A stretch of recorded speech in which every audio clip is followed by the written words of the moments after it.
People keep saying to me, boy, things are hard. Things are tough. Boy, the market's really screwed up. And I don't agree with them. For us here at Phil's Gang, we make it so it's simple. It doesn't matter if the market's bad or good. We consistently do well because we make it simple. And just like for my listeners on the radio or on the internet or my podcast, we make it simple. We try to break it down so you really understand why the market is going up or why there's continued inflation or why the bank rates are going up. So you understand, especially yields. The most important thing to understand how yields work. Just what we do. We work hard at it. Trusted advice, easy to understand strategies that will make you a better investor. Get all the details at philsgang.com. That's philsgang.com.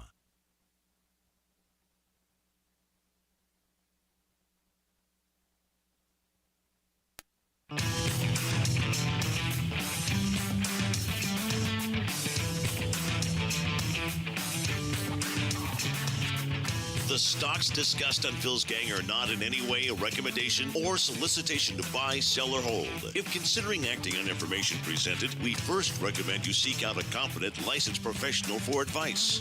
Get ready for the radio show that tells you what Wall Street doesn't want you to know. Oh, I'm a money magnet. Money's coming to me. Money sets me free. I'm a money magnet. Money's coming to me. It's your daily dose of how to manage your money. And now it's time for Phil's Gang on the Off the Wall Street Radio Network. With your host, Phil Grande. Good afternoon, gang. Okay. Welcome to my podcast. A lot going on today, and we're going to go through it right now. So, what's interesting is yesterday, the AI leaders, including NVIDIA and Google and Oracle, all pulled back.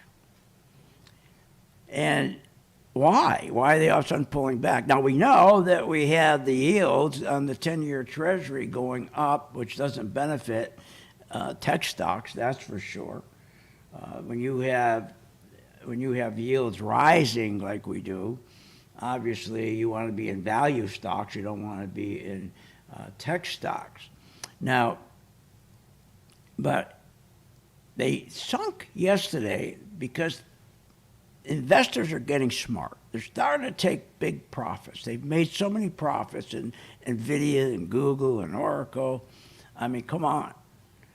Now, what they're starting to question is the long-term viability of A1 Industries. They're comparing this to Cisco. To AI. They're comparing AI right now, or NVIDIA, I should say, that's part of AI, to Cisco. The same thing they're looking at, saying, well, gee, I think the same thing could happen to NVIDIA that happened to Cisco. They're going down the same trail. So this is what they're thinking. It's not they're right or wrong. And the other thing that spooked them is a report came out and said that AI companies will need $2 trillion in revenue to fund their infrastructure growth. But it's projected that the revenue will fall short by $800 billion by 2030. So this got everybody spooked. So, and the other thing they're talking about is the current valuations. And they're now starting to question the business models. Now, again, but then again, when IBM today, its stock is rallying due to the HSBC Bank, or Hong Kong and Shanghai banks, reporting that they achieved a 34% reduction in algorithmic errors for bond trading by using IBM's quantum computers and integrating them with classic AI systems. I don't know what the hell that means, but it's good news. So on one hand, you got everyone questioning, wait a minute, is is NVIDIA going to, going to end up like Cisco? Now, if you look at a chart, if I can get that chart here, let me see if I can bring this chart up for you. It's an interesting chart. It's a comparison between Cisco and NVIDIA. Let's see if I have it here. I lost everything about 2 minutes ago, so I'm doing everything here in the dark. So let's see. So we had here's our, I'm trying to find you the Cisco chart and NVIDIA. You don't have that, right, Willie? You don't know where this, okay, I guess we don't have it. We had it a few minutes ago.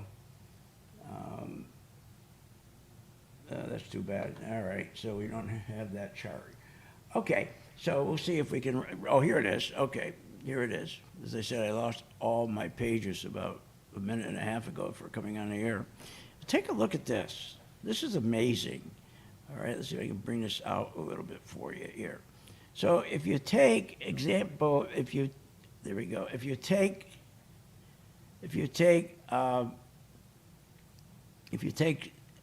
Cisco, which is in green, and you take that from 1995 right back here, okay, all the way up to right here, 2025, okay, I'm talking about Cisco.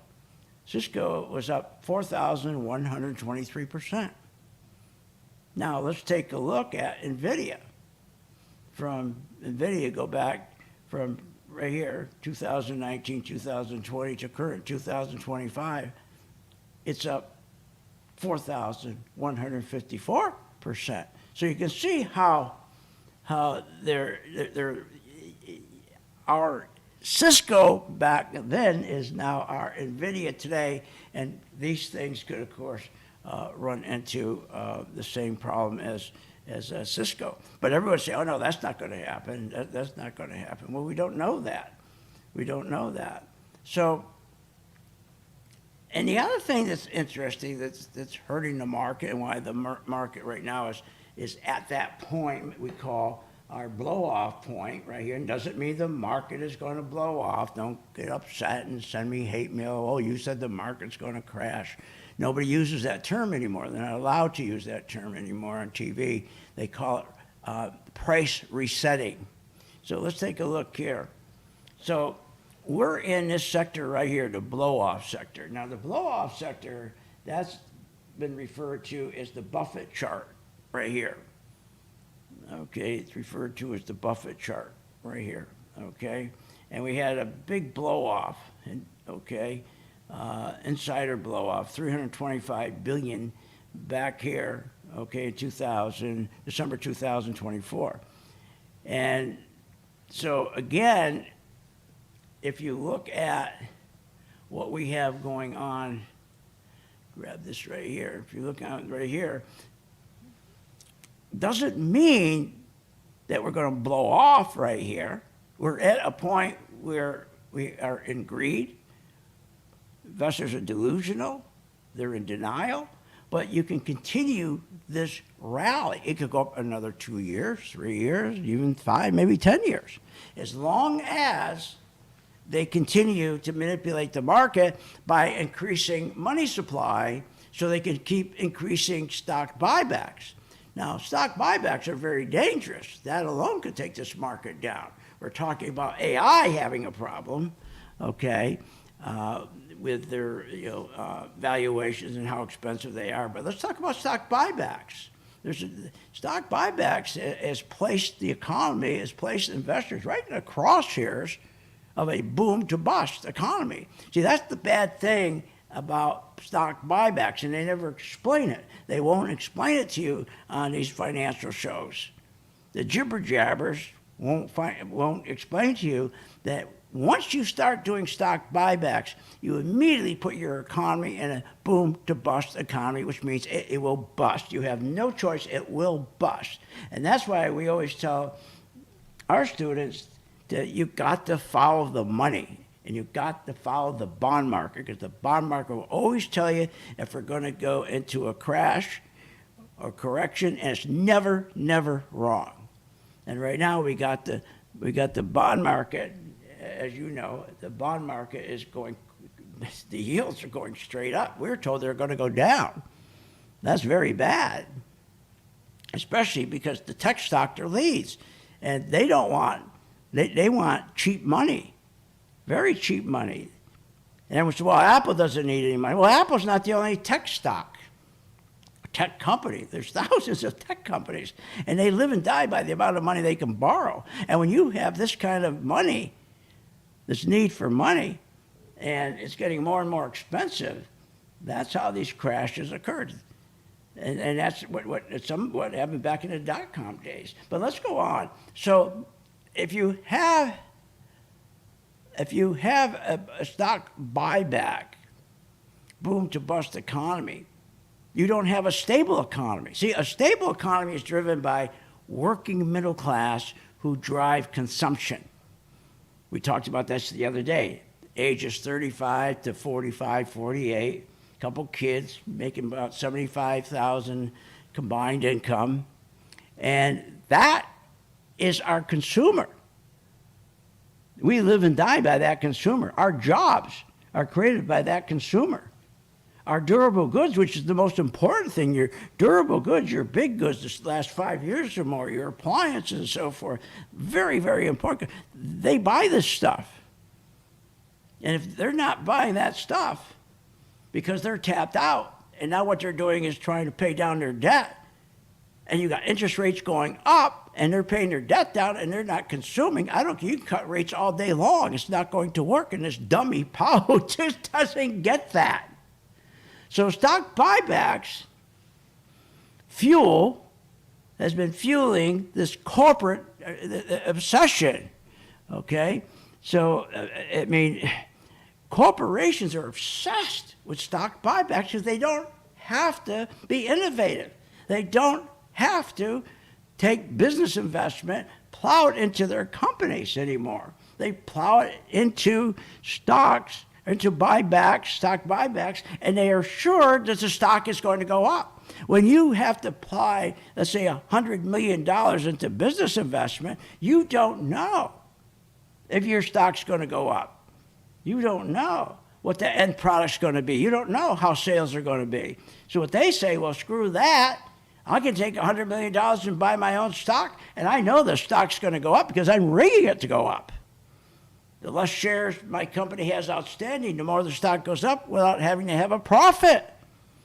So stock buybacks are so dangerous. And remember, they were against the law. You would go to jail if a CEO did a stock buybacks. That was changed under Reagan, who was only going to do it for about 90 days when he took over the economy, which was so bad under Carter. He tried to get things moving. But he never, once they figured out stock buybacks, and Wall Street was getting very rich, meaning the 1%ers are getting so wealthy off of stock buybacks under Reagan, I said, no, let's not put it back. No, it's legal, and it's been legal ever since. So again, when you have stock buybacks, stock buybacks are used to reinforce an unstable economy. So when you hear about all these great stock buybacks, remember, you have an automatic unstable economy. And and that means it's dependent on increasing debt, increasing money supply, which is what? Inflation. And you really are dependent on increased margin debt so that the retail investor can keep buying stocks. See, once now, all the big institution money, they're out. They're not going to sit there and keep buying stocks with margin debt. They're not going to do that. They're out. So remember, if just 20 of the S&P 500 companies accounted for 50% of all the stock buybacks. Let me repeat.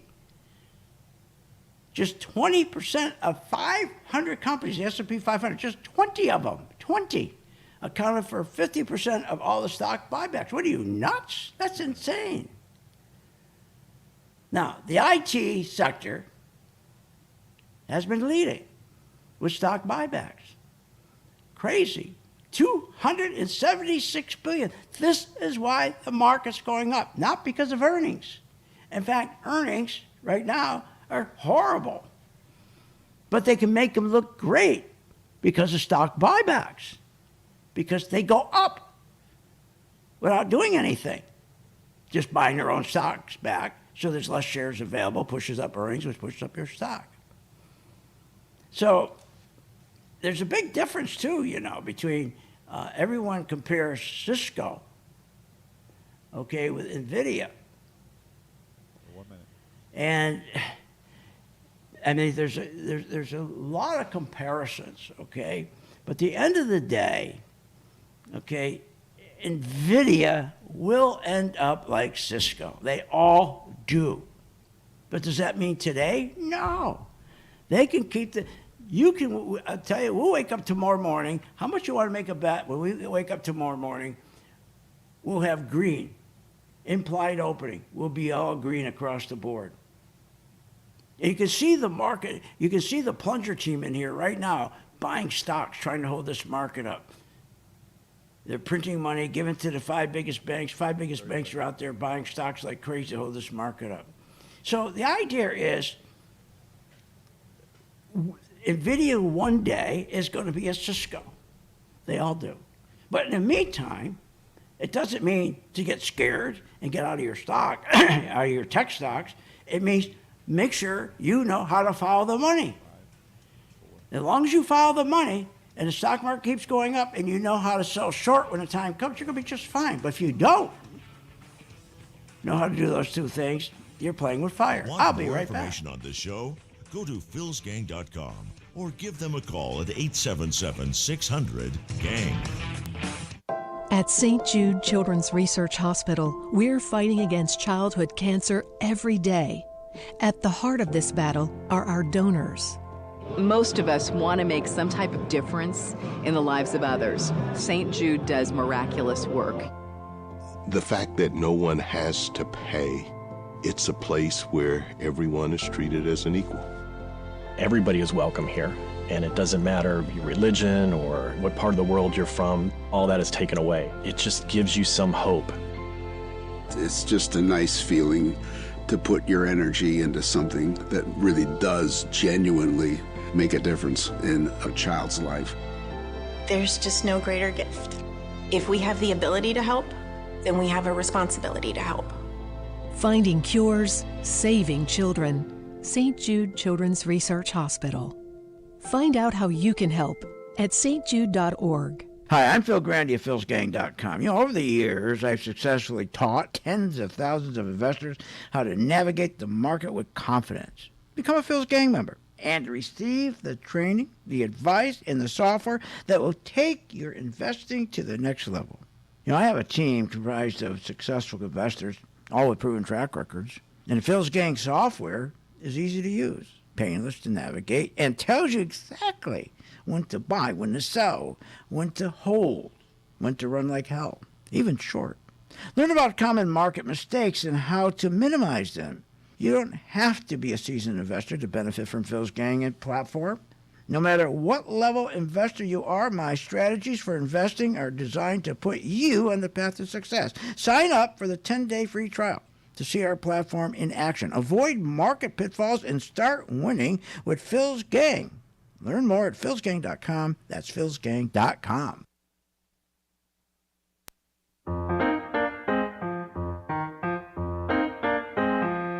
Welcome back. Learn, invest, and make profits with Phil Grande. Simply go to philsgang.com. Now, here's Phil. And welcome back to Phil's Gang. Join my gang. Go to philsgang.com and you can sign up. It's free for 10 days. And we'll show you how to trade properly. You can't make money without having one tool. It's called shorting. You got to ask yourself a question. Why is it that 90% of the people, traders, lose money? Go back 50 years. Go back 50 years. And it's telling you. This is not a lie. 90% lose money. Why? Because they trade too many stocks. That's Wall Street, flavor of the day, because they want to make commissions. If you stay with 4 to 6 stocks, Even if you stay with the spiders in 5 stocks, you stay with the same stocks, and you know how to short as well as go long, you're going to make money. You're going to make money year in and year out. It's been proven.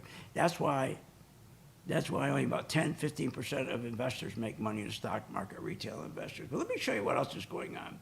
They're telling us how great the economy is, right? Watch this. So yesterday we played this. Let me play it again. They're telling us the economy is stable, right? Listen. Things are remarkably stable. I mean, we look at, I know you guys have talked about it this morning and other times, consumer spend continues at the same year-over-year pace. Oh, shut up. Look at this. It's stable. Look at manufacturing. Look, we just got those numbers today. Look, manufacturing. Tanking. How's that stable? Will someone tell me how that's stable? This guy's insane. Now, the one I always used to look at were what we call pallets. Now, pallets, I used to own a lumber business, and we take all our scraps and we'd build pallets. And a pallet is one of those things that, you know, like, for example, you're going to load, let's say you manufacture refrigerators. You put the refrigerator in a pallet, the forklift comes in, picks the pallet up with the refrigerator, slides it in the truck. Well, I used to take all our scraps, and we had a big pallet division. But we could tell immediately if the pallet business was starting to drop off, we knew to start shorting stocks. We were way ahead of everybody else because the pallet business always told you the truth. Because everything is mostly shipped by trains or truck, and they have to use forklifts to push these things up, and they're called pallets, just scrap wood. So, but take a look at this here. So Richmond Fed Manufacturing Composite, and there's about 5 different sectors. This is one. They're all the same. They're all just falling apart. Now, freight is the one I'm talking about right here. Look at freight. And freight, this is when, again, I used to sell all these pallets to companies all over the country. And look what's going on here. Look at the shipments. Remember the 2008 to 2010, the crash we had, the housing financial crash? Look at where we are today. We're in that same trend. We're in that same trend. And remember we had the crash for COVID right here. Look at it. So there's 2010. COVID looked just like 2010. Now we're starting to look just like 2020 and 2010. This is freight. If you get bad freight numbers, you're done. You know, it's over. So that's one problem. And the other problem, besides the freight and the manufacturing, okay, and I talked about this yesterday, okay, is again, when you have truck sales that are tanking on you, right here, like this. Look at this. Showed you this before. Look at the truck sales. Now, if you go back to right before the dot-com crash, 1999, 2000, look at this. Truck sales plunged right before the crash, then during the crash. And you go back for the housing financial crash, 2008, the housing financial crash started right around that 2007, I should say. All right, and you can see right here, 2007 to 2009, right there, the housing crash. Look at this. So heavy truck sales were collapsing. So if heavy truck sales were collapsing before the dot-com crash, heavy truck sales are collapsing before the housing financial crash, and now here we are, okay, with the buyback con, and guess what? It's the same projectile. Look, it's going down. So we're getting a lot of messages from the market, okay, good messages. And then you got job openings, which is the real problem right here, because policy, well, I'm going to cut rates for companies so they get a big, get a rate cut, and they're going to hire everybody. He's assuming that consumers are going to go out and buy with a rate cut of 25 basis points. No, they're not. Why aren't they going to buy? Because of the wealth gap, okay? In other words, they owe so much debt. Our big consumer owns so much debt that they're taking money trying to pay down their rent, their back mortgage. Are you kidding me? And here's the other thing that people don't understand about the stock market. If you look at the valuations in the stock market right here, look at the valuations. Here's right before the 1929 crash. Look at the valuations right up here. 1965, look at right before that crash. Look at the valuation. The 2000 dot-com crash, look at the valuations.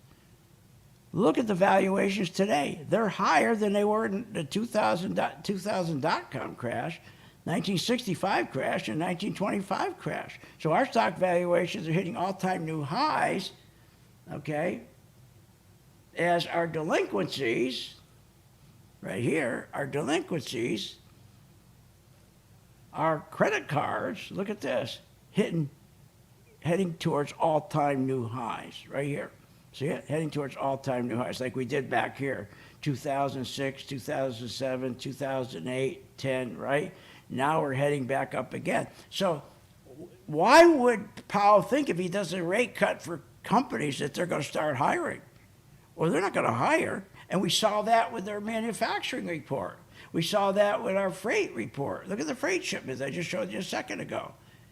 They're telling you, no, the consumer's not buying. That's why freight shipments are tanking. Just like they did right back here, the housing financial con. They were tanking, then we had the housing financial crash. Here's COVID. There's the COVID crash.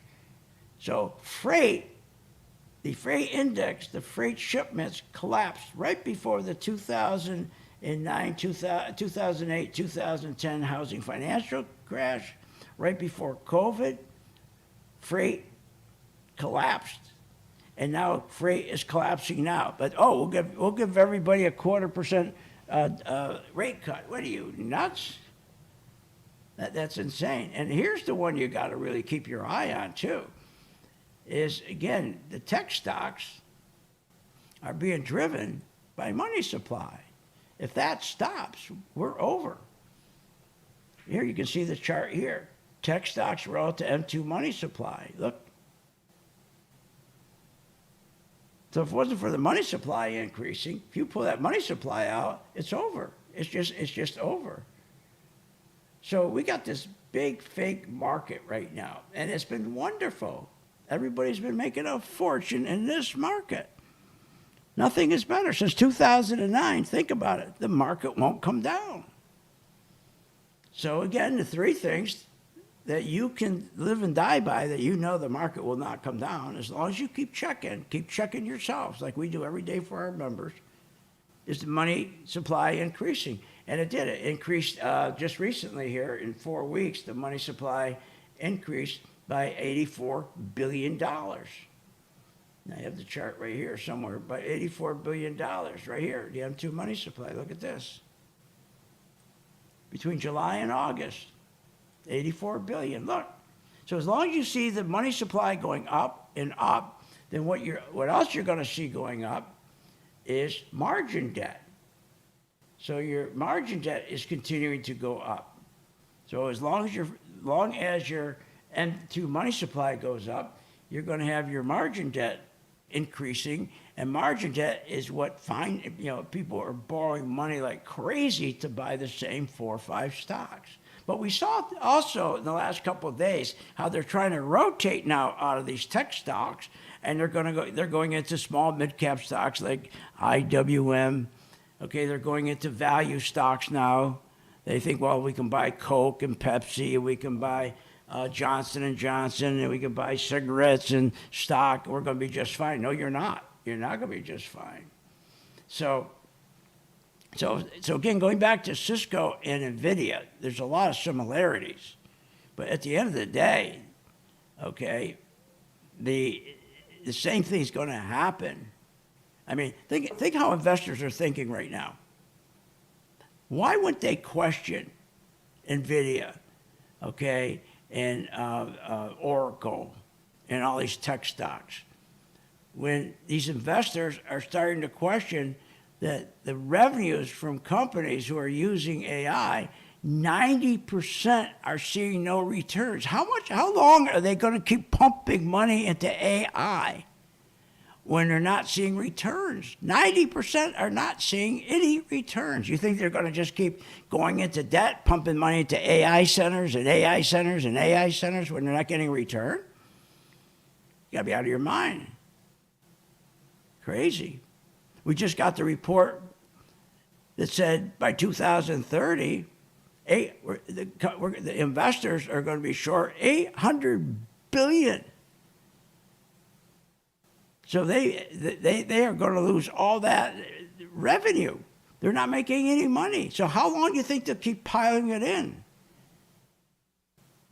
Unbelievable. So again, you have no problems when you have a market. Okay, again, as I pointed out yesterday, you got to make a decision.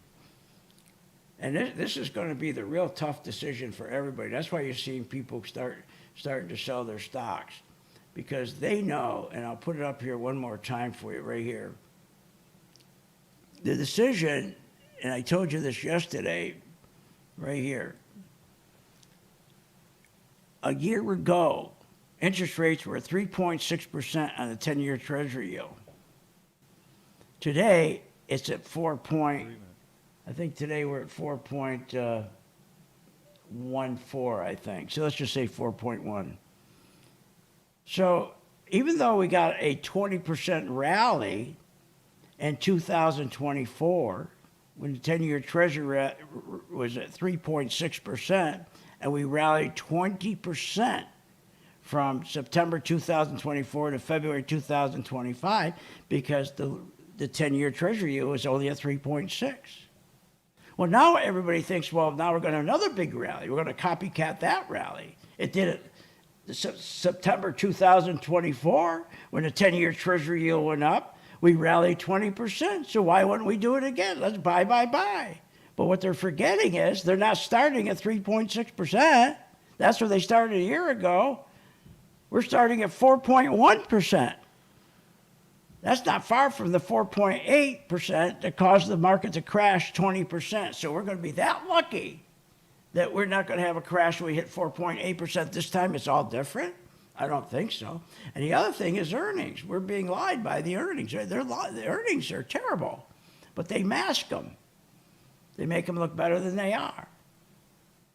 And now they also don't tell us the truth about GDP. So there's a lot of money to be made in this market. People made a fortune. Look at gold. Look at the money we all made on gold. Look at the money we all made on tech stocks. But now you got to start thinking, what are you going to do if we end up having a crash? Now, I know you're going to say we're never going to have a crash again. I get that. Everybody says that. And that's why they changed the language now on all these financial shows that nobody says crashes anymore. It's so silly. They all come out now and they don't say, well, you think there's a possible crash? They don't say, you think there could be a possible price adjustment? I mean, how stupid. It's either a crash or not. So, but it's not a problem. If you made all this money on the way up, which people made so much money in the stock market, it's unbelievable. And now, if it's going to turn and go back down, don't fight it. Don't say, oh, that's never going to happen. Or send hate mail to people who say, there may be a crash. Why send hate mail to people who say there may be a crash? All the evidence is here. We just don't know when. But as soon as the money supply stops, there goes your crash. So, but if you learn how to sell short, you'll make more money on the way down than on the way up. That's the beautiful thing about shorting. And we'll show you how to do that. It's not hard. Okay, so be careful, okay? Keep watching the money supply. Watch the bond market. It will tell you when you're going to have a crash, or I'm sorry, a price adjustment. Okay, I'll see you on the charts. Listening to Phil's Gang with your host, Phil Grande, on the Off the Wall Street Radio Network. Off the Wall Street Radio Network. Remember to visit Phil's website at philsgang.com. That's philsgang.com. Or call the office, 877-600-4264. That's 877-600-4264. It's up to